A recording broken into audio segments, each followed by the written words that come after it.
मुश्ताक साहब, हम मीडिया वाले भी इस जुर्म में शायद अगर सबसे बड़े मुजरिम नहीं है तो कोई कम भी नहीं हैं। हम भी उसी दिन का हला गुला तो दिखा देते हैं कि जी ये हला गुला हुआ और प्लान ने थप्पड़ मारी, प्लान ने बाइकाट कर दिया, लेकिन जो कुछ हो रहा होता है उस पर हम भी कौम को इन्फॉर्म करने और एजुकेट करने में नाकाम साबित हुए हैं।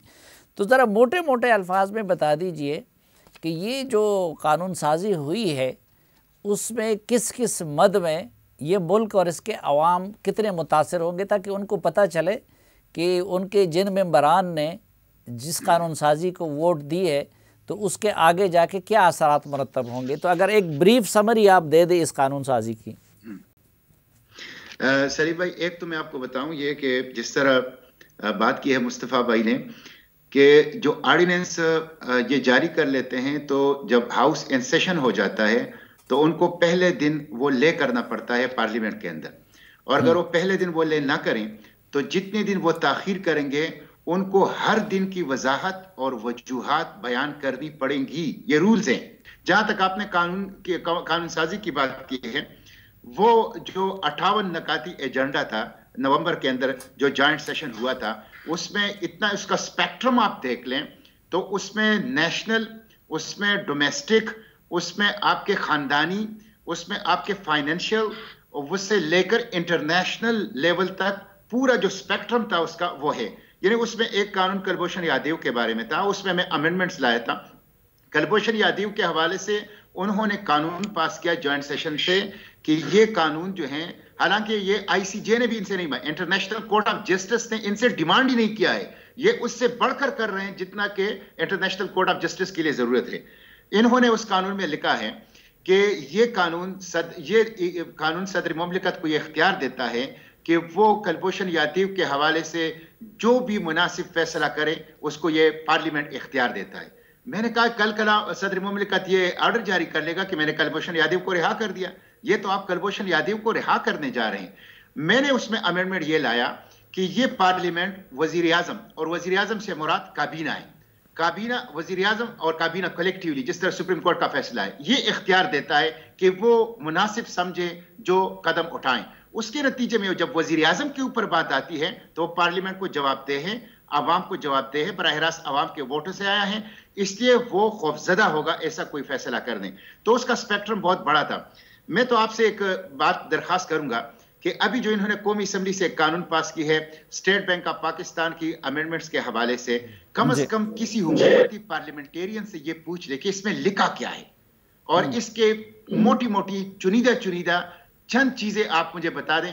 हकीकत यह है कि किसी पीटीआई और उसके इत्तेहादी ने उसको पढ़ा नहीं है। मैं सिर्फ अगर आपको इजाजत दो तो मैं 2-3 लाइनों में जो स्टेट बैंक ऑफ पाकिस्तान का कानून में तरामीम इन्होंने पास की है कौमी असेंबली से और सेनेट के अंदर उसको सर्कुलेट कर लिया तमाम मेंबर्स को, वो आपको अगर आप इजाजत है तो मैं 2-3 चीजें आपको बता देता हूं। जरूर। देखिए, एक उसमें यह कहा गया है कि स्टेट बैंक से हुकूमत पाकिस्तान की बोरोइंग के ऊपर मुकम्मल पाबंदी होगी।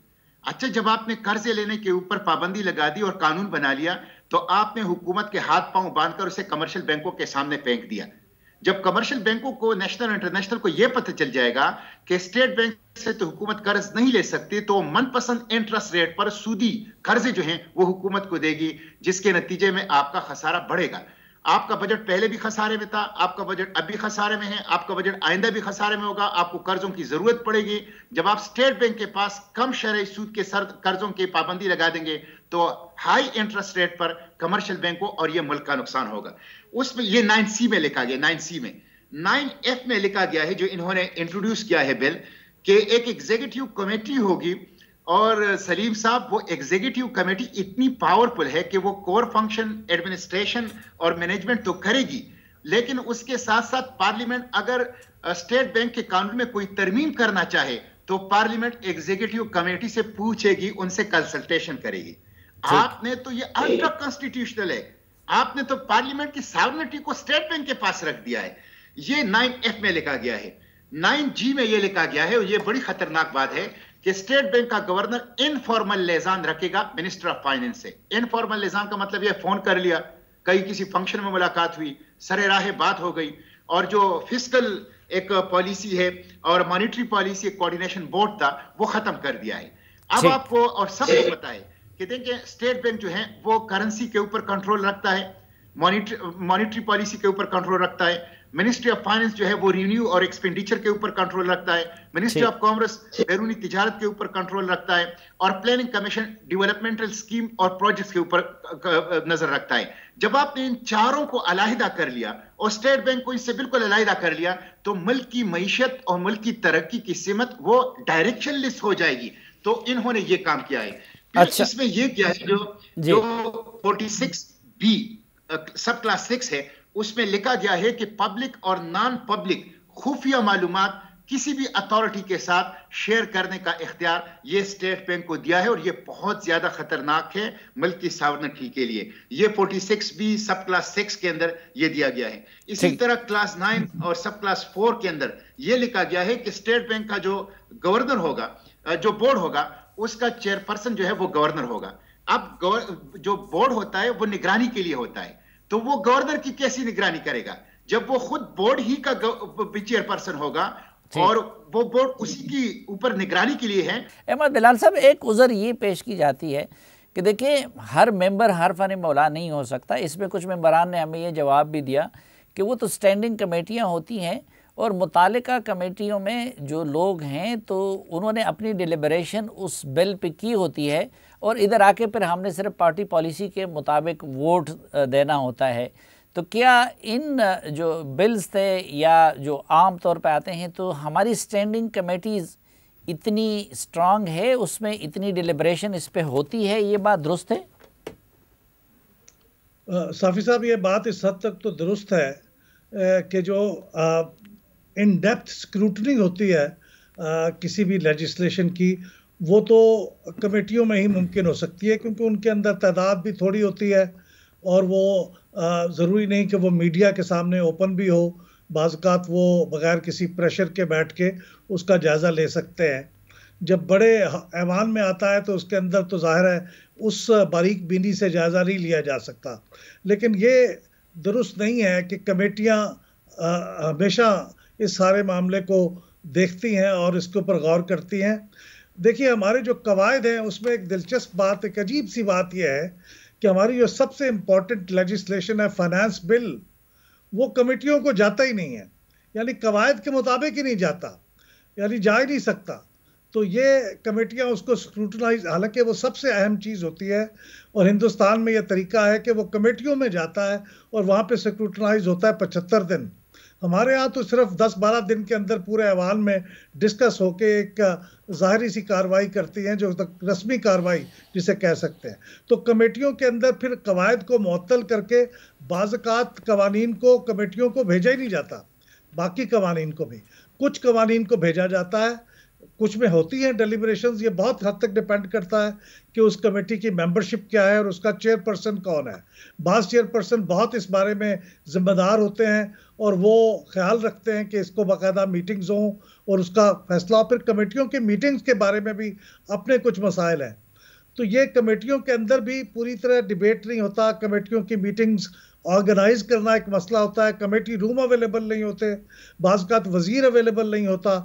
तो कहने का मतलब ये है कि ये इस बात और एक नया रुझान भी, मुस्तफ़ा भाई मुझे करेक्ट करें, कहते हैं ये देखने में आया है कि कमेटीज़ में डिसाइड कुछ और हो जाता है और फिर बिल में कुछ और होता है, ऐसा भी हो रहा है। ये बड़ा एक ख़तरनाक चीज़ है, हर चीज़ ही हम लफ्ज़ इस्तेमाल कर लेते हैं, अच्छा अमल नहीं है।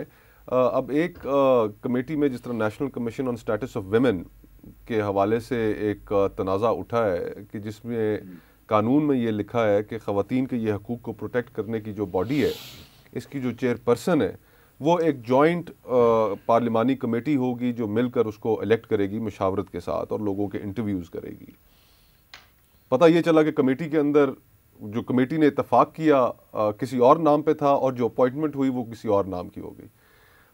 कमेटी सिस्टम जो है वो भारत और पार्लियामान के जो असल वहाँ पर जो लेजिस्लेशन को बारीक बीनी से देखने का काम है वो वहीं पर होता है। दुरुस्त का अहमद साहब ने कि उसमें पर्सन टू पर्सन फिर वेरी करता है। हमारे कई ऐसे सेनेटर्स और MNAs हैं जो अपने काम को बड़ा सीरियसली लेते हैं, बड़ा अच्छे तरीके से कमेटीज़ अपनी जो हैं उनके पास उनको चलाते हैं, उसमें इश्यूज़ डिस्कस करते हैं, और फिर लातादाद ऐसी कमेटीज़ हैं कि जिनकी मीटिंग्स ही नहीं होती। फिर मैं अभी आपने मुश्ताक भाई को भी प्रोग्राम में साथ रखा हुआ है, मेरे ख्याल से उनकी भी तारीफ़ बनती है कि मुश्ताक भाई जो लेजिस्लेशन के हवाले से, पार्लियामान में वोकल होने के हवाले से, एक इनका मेरे ख्याल से सबसे ज़्यादा वोकल आदमी पार्लियामान में, सेनेट में इस वक्त मुश्ताक भाई हैं। हाँ। और वो काबिल तहसीन है उनकी ये जो कोशिश होती है, हर मामले में बड़े उसको बारीक बीनी से देखते हैं। और फिर जो कानून साजी, जिस तरह अभी स्टेट बैंक का उन्होंने वो जिक्र किया, अब उसके अंदर कई ऐसी चीज़ें आ जाती हैं साफ़ी भाई कि हम तो हैरान और परेशान हैं कि ये कहाँ से ये ओरिजिनेट हो रही हैं, और जब ओरिजिनेट होती हैं तो क्या वहाँ पर इतना भी इनके ऊपर वो कलम चलाने से पहले नहीं गौर किया जाता कि ये मुल्क की सालमियत, सॉवरेनिटी, इंटेग्रिटी के खिलाफ है। आपने कहीं और भी इसका जिक्र किया था कि जो पहले वज़ीर ख़जाना ने दावे किए थे जी, अमलन जो बिल पास हुआ है उसमें कहते हैं बहुत सारी चीज़ें उसके ख़िलाफ़ है। प्रायर कंडीशंस हैं IMF की।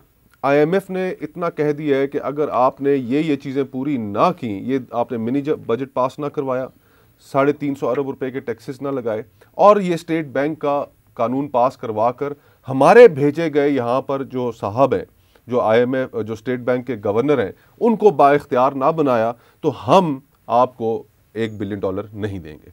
जल्दबाजी इसलिए। अब मुश्किलात उसमें क्या है, उन्होंने खुद आपके टीवी चैनल पे बैठ के उन्होंने कहा कि जियोपॉलिटिकल जो सिचुएशन है वो हमारे बहुत मुखालिफ हो गई है, उसकी वजह से हमें मुश्किलात का सामना करना पड़ रहा है। उसमें अफगानिस्तान की सूरत हाल है, तो नहीं करने थे इतने बड़े काम, और नहीं करनी थी इतनी बगलें। अच्छा, मुझे टाइम की मुश्किल का सामना है और वक्त ख़त्म हुआ है।